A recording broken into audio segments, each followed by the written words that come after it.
Okay, repair tayo dito ng Toyota Fortuner. Ayan, so zero, wala siyang preyo, no? Advance kasi yung ating gauge. So nakita natin dito yung problema, guys, no? Ito, may oil siya, tinamaan po ng radiator yung condenser dito. Ayan, no? Ayan, kasi lumapit siya sa radiator dahil hindi po nag-shoot yung mounting, Hindi na nag-check po siniyaw. yung bracket niya, no? Bracket. Oh, wala siya nag-shoot, oh. Yan. Okay, so kunin natin tapos i-welding lang, guys.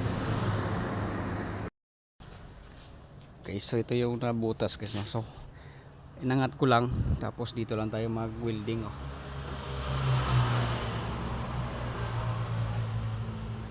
Yan, so dami kasing kunin, hirap ano siya, tanggalin tong condenser. So angatin lang natin tapos dito lang tayo mag-welding, guys. So ito lang naman yung ano niya, oh. Leak. Okay, so welding ko lang to. Fast forward tayo kasi walang manog video. Okay, so na welding na, no? Off na mo, no?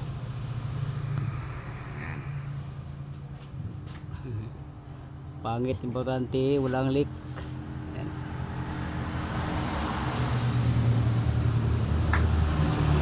Okay, so may pressure sana 200 PSI.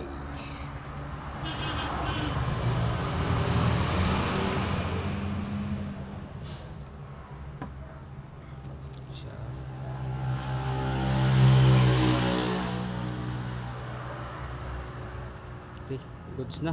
Wala nang leak.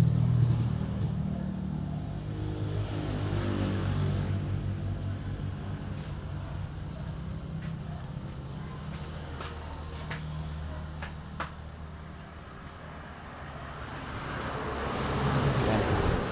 So hinahang ko lang siya para makita natin yung ano, butas para ma-welding. So balik na namin to.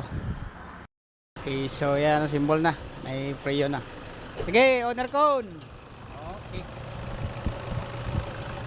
Kagad daw. So ito yung